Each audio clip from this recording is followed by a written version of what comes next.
అటు అసెంబ్లీతోని పోలిస్తే నార్మల్ సాధారణ మహిళల వరకి అఘాయిత్యాలైతే ఘోరంగా జరుగుతున్నాయి. కొంతమంది రేప్ ఇష్యూస్ కావచ్చు, లేదా కొంతమందిని చేయలేని నేరాలకు కఠినంగా శిక్షించడం కావచ్చు, చేతుల్లోకి తీసుకోవడం. అవును.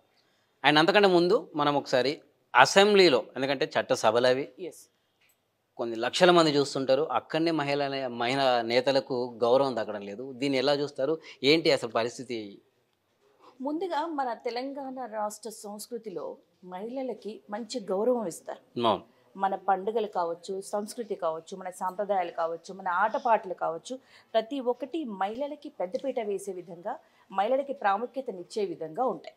జానపదాల్లో కూడా జానపదాలు కావచ్చు, ప్రతిది కూడా ఒక మహిళకి రిలేటెడ్గా ఉంటాయి. ఖచ్చితంగా. మహిళకి ఒక ఇంపార్టెన్స్ ఇస్తున్నట్టుగా ఉంటాయి. రైట్. గత 10 ఏళ్లలో మన ప్రత్యేక రాష్ట్రం వచ్చిన తర్వాత కూడా అదే కంటిన్యూ అయింది, ఇంకా పెరిగింది.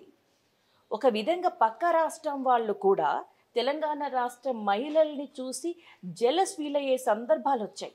అబ్బా, ఇంత చక్కగా అందరూ కలిసి ఆడిపాడి చక్కగా రెడీ అయ్యి బతుకమ్మలు కావచ్చు, బోనాలు కావచ్చు, ఇవన్నీ కూడా ఒక విధంగా ఒక జెలస్ ఫీల్ అయ్యేటువంటి సిచ్యువేషన్ రాష్ట్రంలో ఉండేది.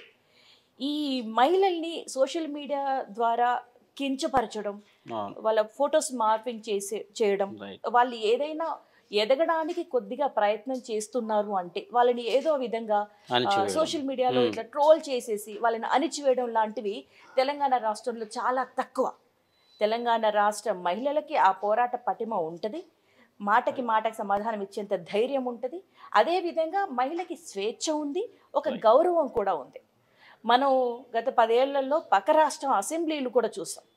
ముఖ్యమంత్రి భార్యను కూడా అసెంబ్లీ సమక్షంలో చంద్రబాబు నాయుడు గారి భార్యని కూడా తప్పుగా మాట్లాడినటువంటి సందర్భాలు మనం పక్క రాష్ట్రంలో, ఆంధ్ర రాష్ట్రంలో చూసాం. ఆ సందర్భంలో కూడా అనుకున్నాం, అమ్మ భగవంతుడా, మన రాష్ట్రంలో ఇలాంటి సిచ్యువేషన్ లేవు, ఇలాంటి పాలిటిక్స్ లేవు, ఇక్కడ మహిళలకు చక్కగా గౌరవం ఉంది, ఆ భద్రత ఉంది, ఆ ధైర్యం ఉంది, ఆ రక్షణ ఉంది అనేటువంటి అభిప్రాయం తెలంగాణ రాష్ట్రం మహిళలకు ఉండేది.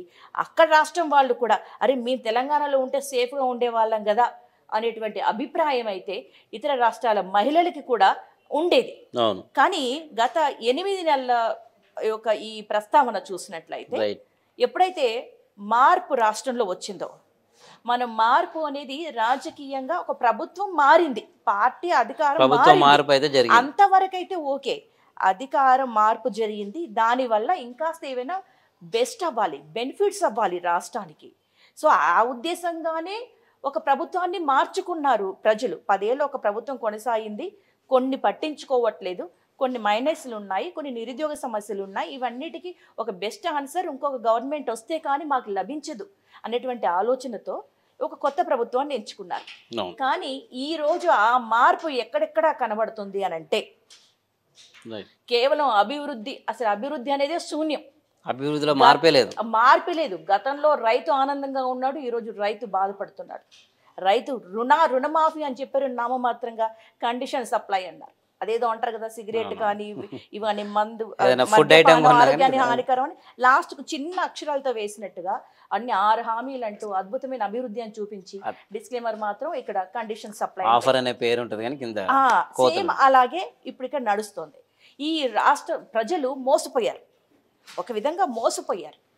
సరే ఇంకా బెస్ట్ ఏమైనా అవుతుందేమో అని చూసాం. అసెంబ్లీ ప్రతిష్టాత్మకమైనటువంటి అసెంబ్లీలో ప్రజలకి సమాధానం చెప్పాల్సినటువంటి అసెంబ్లీలో కొన్ని ప్రశ్నలకి సమాధానాలు దొరుకుతాయేమోనని ఎదురు చూసాం. సరే గవర్నమెంట్ వచ్చింది కొత్తగా, ఇంకా విధి విధానాలు అలవాటు చేసుకోవాలి, తెలుసుకోవాలి, ఇవన్నిటి కొంత టైం పడుతుంది. సరే వీటన్నిటికీ అసెంబ్లీలో ఆన్సర్ దొరుకుద్దని ఆశపడ్డాం. కానీ అసెంబ్లీలో జరిగింది ఏంటి? ఇంకా దారుణం. ఒక గతంలో వైఎస్ రాజశేఖర రెడ్డి గారు ఉన్నప్పుడు కూడా మహిళలకి మంచి ప్రాధాన్యతనిచ్చారు. ఆయన ఉన్నప్పుడు వచ్చినటువంటి మహిళలే ధైర్యంగా రాజకీయాల్లోకి వచ్చిన వాళ్ళు కూడా, అది మన బీఆర్ఎస్ గవర్నమెంట్ కొనసాగించింది. ఈరోజు మహిళా మంత్రుల్ని వాళ్ళు మంత్రులు అని కూడా మర్చిపోయి ఎక్కడో సోషల్ మీడియాలో జరిగింది అంటే ఎవరో పనిపాట లేని వాళ్ళు చేసిన ట్రోల్స్ అనుకుందాం, ఎక్కడో కుటుంబంలోనో రోడ్డు మీదనో ఏ కూడలి ఏ సర్కిల్లోనో ఏదో చిల్లర బ్యాచ్ అనుకుందాం. కానీ కోట్ల జనాభాకి సమాధానం చెప్పాల్సినటువంటి ఒక అసెంబ్లీలో ఆ పొజిషన్లో ఉండి ఒక ముఖ్యమంత్రి స్థాయిలో ఉండి మహిళల గురించి మాట్లాడినటువంటి మాటలైతే నిజంగా ఇది యాక్సెప్ట్ చేసేది కాదు. దాని గురించి డిస్కస్ చేయడానికి కూడా అయ్యో మన రాష్ట్రం గురించి మనం తక్కువ చేసుకుంటామేమో అని అనుకున్నా కూడా దీన్ని ఈ రోజుతో ఆపకపోతే భవిష్యత్తులో కీచక పర్వం మొదలవుతాయి. మా ముఖ్యమంత్రి ఇలా మాట్లాడినప్పుడు మేమెంత అని చిన్న కార్యకర్తలు కావచ్చు, కింది స్థాయి సోషల్ మీడియా వర్కర్స్ కావచ్చు, అటెవర్ మా ముఖ్యమంత్రి మాట్లాడగలిగింది మాకేంటి, ఇంకా హద్దులు ఉండవు, హద్దే ఉండదు కదా. కేటీఆర్ కూడా అన్నాడు కదా, ఇప్పుడు వాళ్ళని కంట్రోల్ చేయాల్సినటువంటి పొజిషన్ లో ఉండి నువ్వే నోటికి వచ్చినట్టు మాట్లాడడం రైట్ తప్పు కదా. అంటే సొసైటీలో ఈ డ్రగ్స్ ఈ విషయం ఎంత సీరియస్ అండ్ ఈ సోషల్ మీడియా ట్రోలింగ్ అందులో ఎక్కువ బలయ్యేది మహిళలకి. గతంలో సీతక్క గురించి కూడా కొన్ని ట్రోల్స్ వచ్చాయి, కొన్ని కేసులలో తను ఇసుక మాఫియా కేసులో తను దొరికిన తర్వాత కొన్ని ఫొటోస్ పెట్టేసి ట్రోల్స్ చేశారు. అంటే ఇసుక మాఫియాలో దొరికేంత వరకు కూడా ఆవిడకి సీతక్క అంటే ఒక ఫైర్ బ్రాండ్. పార్టీలకు అతీతంగా సీతక్కకి ఇచ్చే గౌరవం అందరూ ఇచ్చారు. సీతక్క అంటే అమ్మ పోరాట యోధురాలు అని. ఎప్పుడైతే ఇసుక మాఫియాలో తను దొరికిందో, ఇసుక దందాలో తన హస్తం, తన పిఏ హస్తం ఉంది అనేటువంటి వార్తలు వచ్చాయో ఆ తర్వాతే కొంత ట్రోల్స్ అనేవి కొద్ది మాత్రమే వచ్చాయి. కానీ ఇంకా ఇక్కడ కొద్ది తప్పు చేసినట్టు ఉంది కాబట్టి ఆమెను సీతక్క తప్పు చేసిందని తెలిసిన తర్వాతనే కొద్ది ట్రోల్స్ వచ్చాయి. ఆమెనేదో అన్నారని ఈరోజు నువ్వు ఇష్టం వచ్చినట్టు మాట్లాడడం ఎంతవరకు కరెక్ట్? ఈరోజు సబితక్క గురించి చెప్పుకుందాం. నిన్ను తమ్ముడుగా నీకు ఒక భరోసాని ఇచ్చింది, ఒక ధైర్యాన్ని ఇచ్చింది. తమ్ముడు వచ్చేయంతి ఆ రోజు ఆవిడ ధైర్యం ఇచ్చింది కాబట్టి ఈరోజు నువ్వు ముఖ్యమంత్రి అయ్యావు. ఇప్పుడు మల్కాజిగిరి పోటీ చేయమ్మా, నేను దీన్ని గెలిపిస్తానని చెప్పింది, మరి నువ్వు ఓడిపోయావా? లేదు. అంటే ఇక్కడ మనం ఇంకొక పాయింట్ కూడా తీసుకోవచ్చు. యాజ్ ఏ అనలిస్ట్గా, అంటే యాజ్ ఒక కామన్ పర్సన్గా, అంటే సబితకు అభయాస్తం ఇచ్చిన తర్వాత నువ్వు పోటీకి వెళ్ళావు, గెలిచావు. అక్క పార్టీ మారింది, అయినా సరే నువ్వు గెలిచావు. అంటే నువ్వు గెలవడానికి తను చేయాల్సిన సహకారం వెనక నుండి చేసేసిందా? ఒక తమ్ముడిగా అక్కని అడిగాడు, అక్క ఒప్పుకుంది, అక్క నిన్ను గెలిపించింది. ఆమె పార్టీ మారినా కూడా నిన్ను గెలిపించుకుంది. ఆ కృతజ్ఞత ఎందుకు లేదు నీకు? అట్లా ఆలోచించినా కూడా కదా. పార్టీ మారినా నిన్ను గెలిపించుకుంది కదా. ఈరోజు ఇక్కడ వరకు నిన్ను వస్తే తను సంతోషపడింది, పార్టీకి అతీతంగా సంతోషపడింది. కానీ ఈ రోజు ఆవిడని నువ్వు టార్గెట్ చేసావు. టార్గెట్ కారణం ఏంటి తెలుసా రమేష్? ఫస్ట్ నేను మెయిన్గా చెప్పడం ఏంటంటే, ప్రతిపక్ష హోదా బీఆర్ఎస్ పార్టీకి లేకుండా చేయాలి అంటే పార్టీలో ఉన్నటువంటి ఎమ్మెల్యేలు ఎవరైతే ఉన్నారో వాళ్ళందరూ కూడా కాంగ్రెస్ లోకి స్ట్రక్చరల్ గా డిఫెండ్ చేయాలి. గతంలో కాంగ్రెస్ కి హోదా లేదు. ఈ రోజు ఆంధ్రప్రదేశ్ లో కూడా జగన్ వైసీపీకి ఉన్న పరిస్థితి ఉండే. సో అదే పరిస్థితి బీఆర్ఎస్ కు కూడా రావాలి. ఎందుకంటే వాళ్ళకు తెలుసు బీఆర్ఎస్ కి ఏ మాత్రం ప్రతిపక్ష హోదా ఉన్నా కొట్లాడే పార్టీ కదా, ఇవన్నీ సాగవు. కొంచెం అవకాశం ఉన్నా కూడా వీళ్ళు మనల్ని సాగనివ్వరు. మనం ఏదైతే అనుకున్నామో అది రీచ్ అవ్వలేం, వీళ్ళు లేకుండా చేయాలి అని టార్గెట్గా పెట్టుకున్నారు. ఎమ్మెల్యేలని కాంగ్రెస్ వైపు లాక్కునే ప్రయత్నం జరిగింది.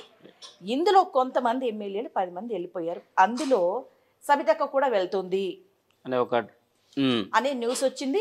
ఆమెను కూడా అడిగారు. సబితక్క తర్వాత సబితక్క కొడుకు కార్తీక్ వచ్చేవాడు, తర్వాత ఎమ్మెల్యే సుధిరెడ్డి వచ్చేవారు. వీళ్ళందరూ ఒక టీం అంతా సబితక్క ఒక్కతే వెళ్తే ఇంకొక 4-5 వెళ్ళిపోయేవాళ్ళు ఈజీగా. సో అట్లా అక్క ఏం చేసింది, సబిత గారు ఏం చేశారు, నో అని డైరెక్ట్ గా చెప్పింది. ఎప్పుడైతే నో చెప్పిందో అప్పటి నుండే సబితక్క టార్గెట్ అయింది. ఆమె ఇప్పుడు డైరెక్ట్ గా చెప్తున్నాడు కదా, ఇప్పటికైనా ఆలోచించుకో, నువ్వు ఆ పార్టీలో ఉండకు, వచ్చి అని అసెంబ్లీ సాక్షిగా వాళ్ళని నమ్ముకుంటే మళ్ళా రివర్స్ అయింది ఆ డైలాగ్, రివర్స్ చేశారు. అసెంబ్లీ సాక్షిగా నువ్వు ఆ పార్టీలో ఉండకు, నువ్వు వచ్చి అని డైరెక్ట్ గా ఒక ముఖ్యమంత్రి చెప్పొచ్చునా? అది కూడా బడ్జెట్ సమావేశాల్లో ఆ టాపిక్ అవసరమా? నువ్వు నీ వ్యక్తిగతంగా నువ్వు మాట్లాడిన అంశాలు, మీరిద్దరు మాట్లాడుకున్న అంశాలు, కొన్ని లక్షలు ఖర్చు పెట్టి అసెంబ్లీ నడిపిస్తారు, అంత ప్రజాధనం.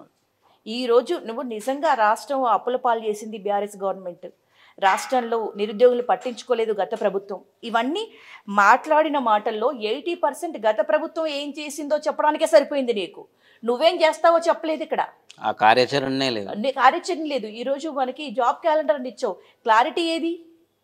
ఎన్ని వేకెన్సీస్ ఉన్నాయి, నువ్వు ఎన్ని జాబ్లు ఇస్తున్నావు, ఆ క్లారిటీ లేదు. సేమ్ 6 హామీలు అనౌన్స్ చేసినట్టుగానే 6 హామీలు ఎలా అనౌన్స్ చేసి కండిషన్ సప్లై అన్నావో జాబ్ క్యాలెండర్లు ఇస్తావు, ఇలా తర్వాత కండిషన్ సప్లై అంటావు. రైట్. జాబ్ క్యాలెండర్లన్నీ వచ్చి ముఖ్యంగా వచ్చిందని నిరుద్యోగులు మురిసిపోవడం, పాలాభిషేకాలు చేయడం. కానీ నిరుద్యోగులు పసిగట్టారు.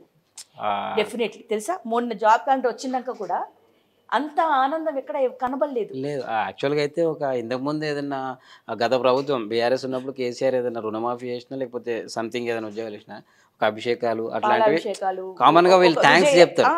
అసలు లేనే లేదు అంటే తెలుసు ఈ నా మాత్రానికి అనౌన్స్ చేశారు బై, ఇది అవ్వదు అనేది నిరుద్యోగులకు కూడా అర్థమైంది. వాళ్ళకు కానీ క్లియర్ గా అర్థమైపోతుంది. అర్థమైనా కూడా ఇప్పుడు ఏం చేయడానికి, ఇప్పుడు చేసే పరిస్థితి లేదు. ఇప్పుడు ఏంటంటే పార్టీలో ఈ 5 ఏళ్ళు వెయిట్ చేయలేక, వెనక్కి రాలేక ఇప్పుడు రాష్ట్రం ఇంకాస్త గందరగోళ పరిస్థితిలోనే ఉంది. అవును. ఫర్ ఎగ్జాంపుల్ ఇప్పుడు రేషన్ కార్డుల విషయంలోనే చూద్దాం.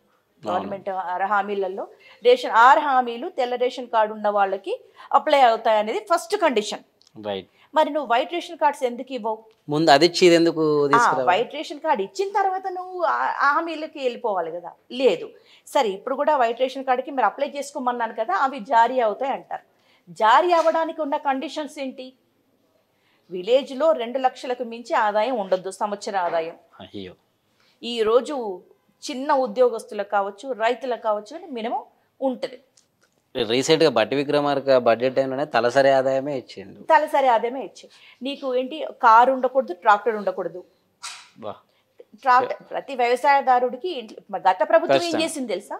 సబ్సిడీలు ఇచ్చి రైతుకు వ్యవసాయం ఈజీ అవ్వాలి, ఎక్కువ దిగుబడి రావాలి కాబట్టి మ్యాన్ పవర్ మీద కంటే ఇలా మెకనైజేషన్ ఇంపార్టెంట్ అని చెప్పేసి ట్రాక్టర్లని సబ్సిడీ కింద ఇచ్చింది.